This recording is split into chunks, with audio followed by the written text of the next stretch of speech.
Caminando con Dios 2. Fortaleza espiritual. En el mundo, una persona fuerte es aquella que tiene poder físico.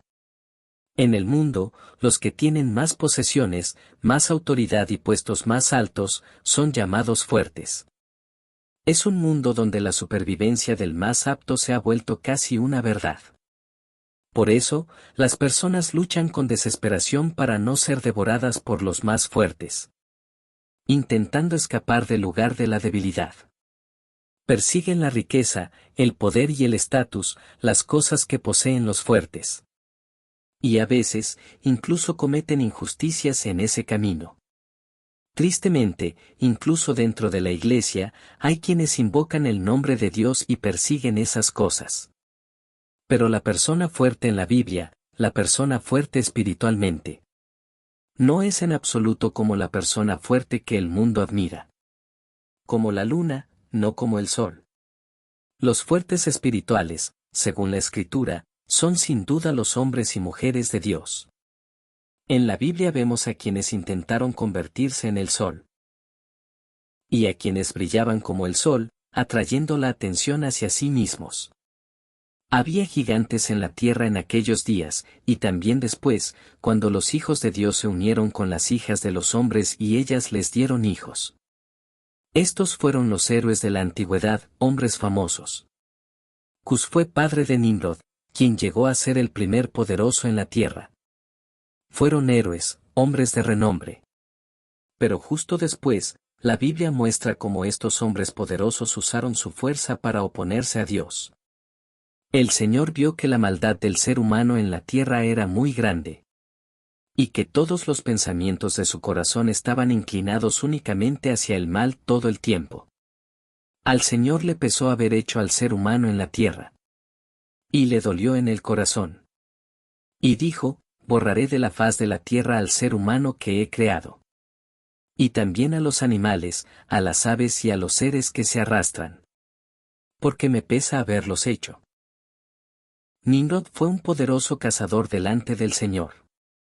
Por eso se dice, como Nimrod, poderoso cazador delante del Señor. Esta frase, poderoso cazador delante del Señor, no significa que se presentaba humildemente ante Dios. Significa que se elevaba a sí mismo frente a Dios, poniéndose en oposición. Incluso el pueblo de Israel rechazó a Dios como su rey y pidió un rey humano. Y Dios les dio el tipo de rey que querían, Saúl. Un rey que se veía como lo que el mundo deseaba. Quis tenía un hijo llamado Saúl, un joven tan apuesto como ninguno en todo Israel. Y más alto que cualquiera del pueblo. Así como Saúl, la Biblia presenta a otros que destacaban por su grandeza a los ojos del mundo. En todo Israel no había hombre tan alabado por su hermosura como Absalón. Desde la planta del pie hasta la coronilla no tenía defecto alguno. Adonías, hijo de Agit, se llenó de arrogancia y dijo, yo seré rey. Y se consiguió carros de guerra, caballos y 50 hombres que corrieran delante de él. También él era muy apuesto, y había nacido después de Absalón. Pero en ningún lugar dice la Escritura que Dios haya llamado a estos hombres para ser suyos. En ningún lado se dice que Dios los haya considerado fuertes espiritualmente. Dios no los eligió. Jesús dijo que una persona de Dios es alguien que permanece en Él. Permanezcan en mí, como yo también permanezco en ustedes. Así como ninguna rama puede dar fruto por sí sola, sino que tiene que permanecer en la vid. Así tampoco ustedes pueden dar fruto si no permanecen en mí. Yo soy la vid, ustedes son las ramas. El que permanece en mí, y yo en él, dará mucho fruto. Separados de mí nada pueden hacer. La Biblia nos enseña que no debemos convertirnos en el sol, sino ser como la luna, negar nuestra propia luz. Y reflejar la luz del verdadero sol. No aquellos que buscan ser reyes, sino los que se hacen siervos. Esos son los que la Escritura llama fuertes espirituales. Pablo, quien tenía más razones para jactarse que cualquier otro, hizo esta confesión. Pero cuántas cosas eran para mi ganancia, las he considerado pérdida por amor de Cristo. Es más, todo lo considero pérdida. Por la incomparable riqueza de conocer a Cristo Jesús, mi Señor. Por Él lo he perdido todo, y lo tengo por basura. A fin de ganar a Cristo y ser hallado en Él. No teniendo mi propia justicia que procede de la ley, sino la que es por la fe en Cristo. La justicia que procede de Dios basada en la fe. Y luego declara: si debo jactarme, me jactaré de lo que muestra mi debilidad. De tal hombre sí me gloriaré. Pero de mí mismo no me gloriaré, sino en mis debilidades. Pero él me dijo: te basta con mi gracia. Porque mi poder se perfecciona en la debilidad. Por lo tanto, con gusto me gloriaré más bien en mis debilidades. Para que repose sobre mí el poder de Cristo. Por eso me complazco en las debilidades. En insultos, en privaciones, en persecuciones y en angustias por amor a Cristo. Porque cuando soy débil, entonces soy fuerte. Un cristiano no es el fuerte que el mundo admira. Es aquel que no se jacta de la fuerza de este mundo, sino que permanece en Cristo. Y en quien permanece el poder de Cristo. A esto la Biblia llama fortaleza espiritual. Los que buscan a Dios con el fin de obtener la fuerza que el mundo admira. Y que al final logran alcanzar ese poder mundano. La Biblia no los llama fuertes espirituales. Los fuertes espirituales, según la Escritura, son aquellos que están unidos a Jesucristo. Que viven en Jesucristo. Con Jesucristo. Y llevan el reino de Dios en sus corazones. Ahora, veamos la vida del cristiano. Una persona de Dios y espiritualmente fuerte. En términos de alimentación espiritual y fruto espiritual. Y la Iglesia como el lugar que conecta ambos aspectos. Reflexionemos sobre el equilibrio, la prioridad. Y lo que significa vivir una vida de perseverancia. Alimento espiritual. El primer y más esencial alimento para llegar a ser fuertes espiritualmente es la palabra de vida. Así como la falta de comida trae muerte al cuerpo, y por eso muchas veces llamamos a la comida vida. La palabra de Dios, nuestro alimento espiritual, es verdaderamente vida para el creyente. Cuando Moisés terminó de recitar todas estas palabras a todo Israel, les dijo: tomen en serio todas las palabras que hoy les he declarado. Para que manden a sus hijos a que las obedezcan con cuidado. Estas no son palabras sin importancia para ustedes, son su vida. Por ellas vivirán muchos años en la tierra que van a poseer al cruzar el Jordán. El corazón humano nunca está vacío. Siempre está lleno de algo. Ya sea de personas, posesiones, cosas visibles o invisibles, el corazón siempre está lleno. Por eso, primero debemos llenar nuestro corazón con la palabra de vida. Si no lo hacemos, el enemigo buscará llenar ese espacio vacío con el mal. Cuando un espíritu impuro sale de una persona, va por lugares áridos buscando descanso y no lo encuentra. Entonces dice: volveré a la casa de donde salí. Y al llegar, la encuentra desocupada, barrida y en orden. Entonces va y trae consigo otros 7 espíritus más malvados que él. Y entran y viven allí. Y el estado final de esa persona resulta peor que el primero. Así le pasará a esta generación malvada. El segundo alimento espiritual para fortalecer el espíritu es la oración de vida.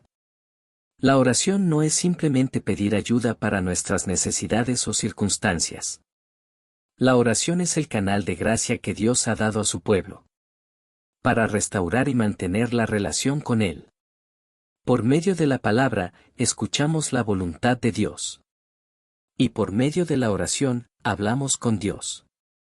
Buscamos su reino. Pedimos al Espíritu Santo y la plenitud del Espíritu. Oramos por fe y por gracia.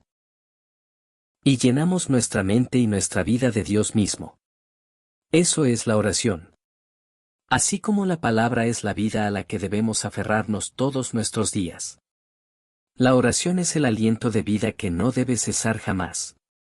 El tercer alimento espiritual para hacernos fuertes es la lectura de escritos de hombres y mujeres piadosos, libros devocionales. Escritos por aquellos que nos han precedido en la fe. Personas formadas por la palabra y moldeadas en pruebas de fe. En los 2000 años de historia de la Iglesia, incontables creyentes han luchado, han sufrido y han reflexionado profundamente en su caminar con Cristo. Y a través de ello, han dejado escritos que son verdaderos tesoros del Evangelio. Libros de los puritanos, enraizados en la teología reformada. Y libros que han perdurado al menos 150 años en las estanterías. Existen por una razón. A través de estas lecturas, profundizamos nuestro entendimiento de Dios y de su reino. Adquirimos una visión más clara, más firme y fundamentada de la verdad de Dios. Y somos ayudados a concretar nuestra fe. A comprender más plenamente qué creemos y por qué. Fruto espiritual.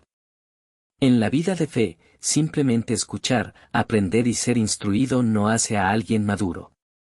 Debe haber salida, el fruto de la fe, por medio del servicio y actos de amor. Estamos llamados a servir y a dar, pero no más ni menos de lo que hemos recibido. Simplemente damos en proporción a lo que se nos ha dado. Así es como nuestra fe se mantiene equilibrada. Si hemos recibido gracia, debe haber un lugar donde derramar esa gracia. De lo contrario, dejamos de crecer. Por eso avanzamos desde el hogar, a la sociedad, al mundo, y finalmente hasta los confines de la tierra. No empieza en los confines de la tierra. Si la vida está en desorden en el hogar o en la sociedad, ninguna experiencia espiritual repentina califica a alguien para ir hasta los confines de la tierra. Ni debería hacerlo. Por eso, junto con el alimento espiritual, debemos prestar atención al fruto espiritual. La primera área de fruto espiritual para quien es fuerte espiritualmente es el hogar. La Biblia dice a los esposos: gobierna sobre tu esposa. Ámala. No seas áspero con ella y hónrala. A las esposas, la Escritura dice: sé ayuda idónea para tu esposo. Respétalo. Sométete a él. Y sé obediente. A los padres se les dice: no provoquen a sus hijos a ira, sino críenlos en la instrucción y disciplina del Señor. A los hijos se les dice: obedezcan a sus padres. Y hónrenlos. Mencionar hogar, luego sociedad y después confines de la tierra no es un orden rígido paso a paso, sino un reflejo de prioridades. En otras palabras, cuando Jesús dijo: y me serán testigos en Jerusalén, en toda Judea y Samaria, y hasta los confines de la tierra, no estaba enseñando una secuencia estricta, sino un principio de prioridades en la vida.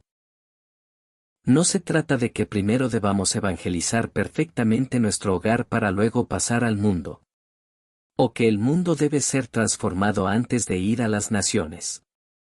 Más bien, significa esto: si no vivimos fielmente en el hogar, nos costará vivir fielmente en el mundo. Y nos costará brillar como luz hasta los confines de la tierra. Los que honran a sus padres. Los que viven como verdaderos padres y verdaderos hijos. Son los que obedecen la palabra de Dios. Y viven una vida cristiana equilibrada.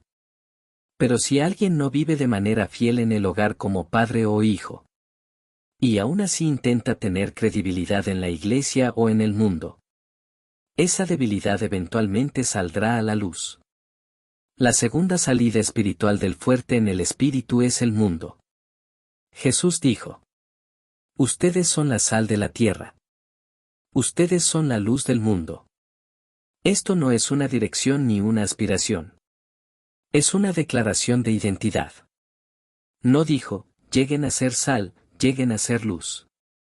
Dijo: ustedes son sal. Ustedes son luz. Como cristianos, estamos llamados a vivir como sal y luz. No solo cuando estamos en los lugares que preferimos, sino dentro de nuestro propio hogar y en las sociedades de las que formamos parte. El mundo se está endureciendo y oscureciendo. Y en este tiempo, el pueblo de Dios, formado en el hogar y en la iglesia, debe permanecer en su lugar correcto en el mundo y cumplir los roles que se les han encomendado. La tercera salida espiritual del fuerte en el espíritu es hasta los confines de la tierra.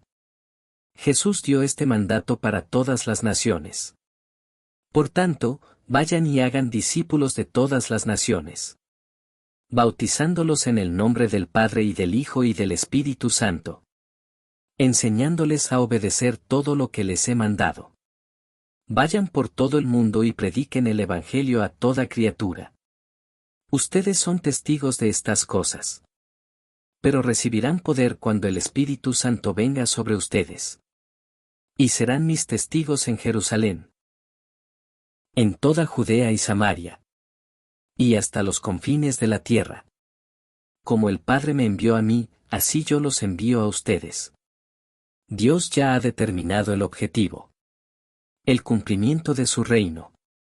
Y también ha determinado el camino por el cual ese objetivo se cumplirá.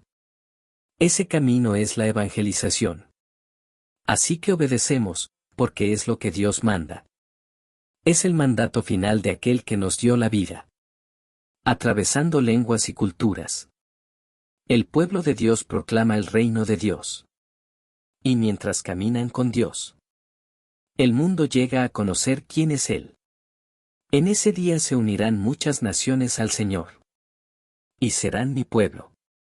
Yo viviré entre ustedes. Así dice el Señor Todopoderoso. En aquellos días, 10 hombres de todas lenguas y naciones agarrarán con firmeza a un judío por el borde de su manto y dirán: queremos ir con ustedes, porque hemos oído que Dios está con ustedes. Vínculo de conexión, la Iglesia. Para que un cristiano fortalecido por la palabra de vida, la oración de vida y los escritos piadosos pueda vivir una vida victoriosa, firme e inquebrantable, en el hogar, en el mundo, e incluso hasta los confines de la tierra, debe existir un lugar donde el alimento espiritual y el fruto espiritual se conecten y se formen. Ese lugar de conexión, la fuente continua de provisión espiritual, es la Iglesia. Dentro de este vínculo de la Iglesia hay dos pilares principales. En el lado del alimento de la fe está la adoración. Y en el lado del fruto está el servicio. Primero, el área de la adoración.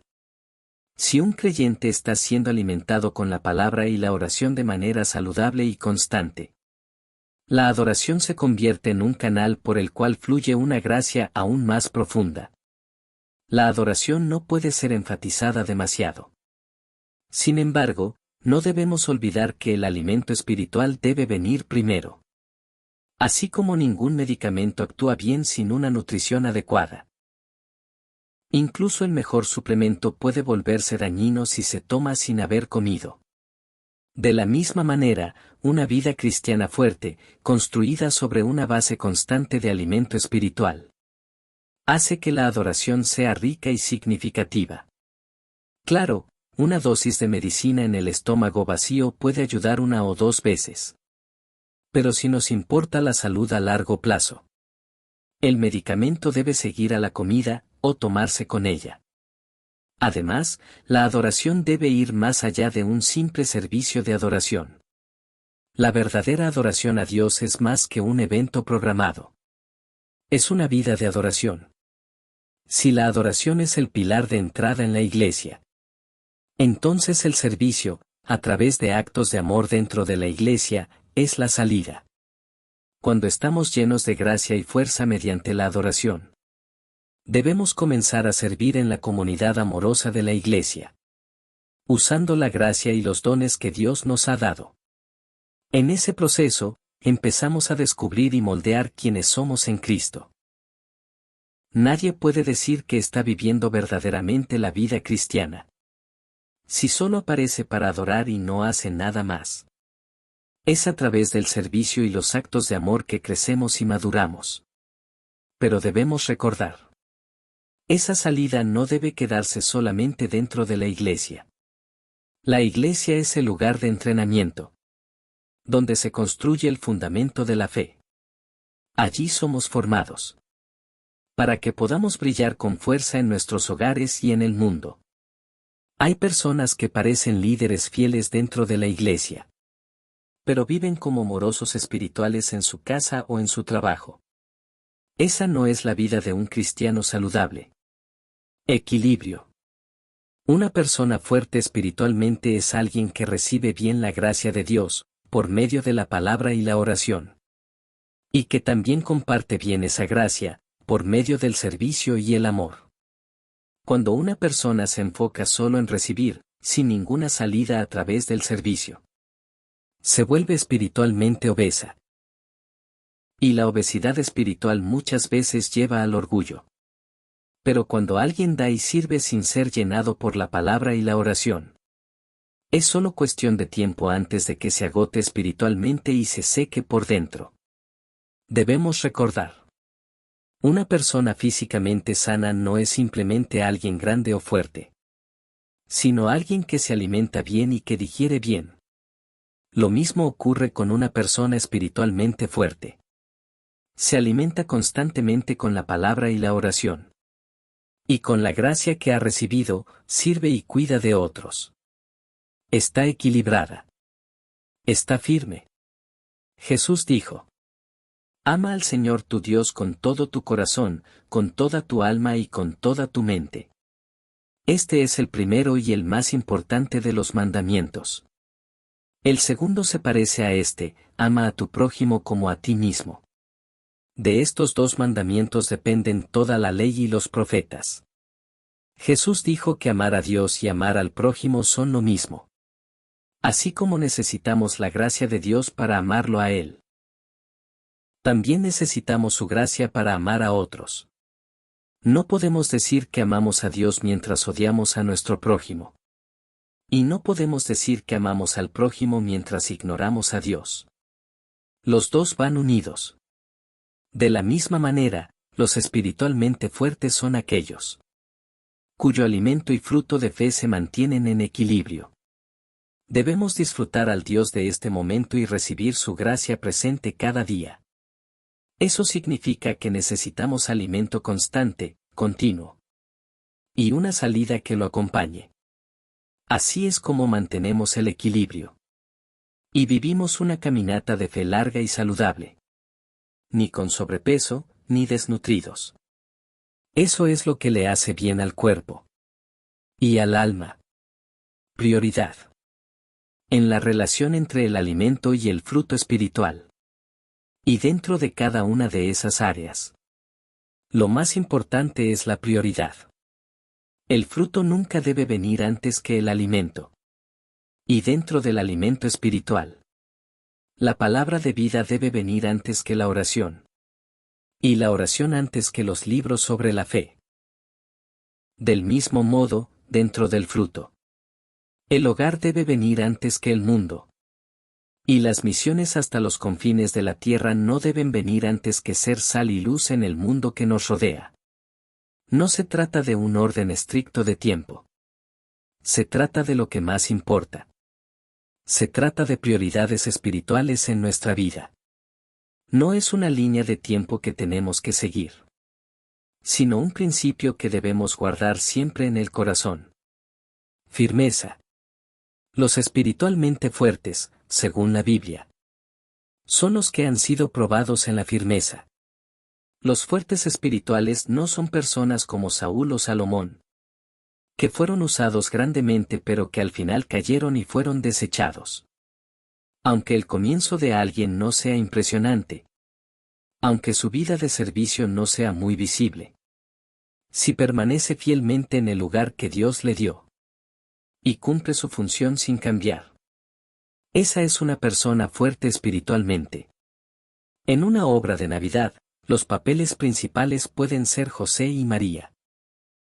Pero si tu papel es el burro que lleva a José y María, está bien. Aunque nunca llegues a mostrar tu rostro al público. Lo que importa es que permanezcas en tu lugar hasta el final de la obra.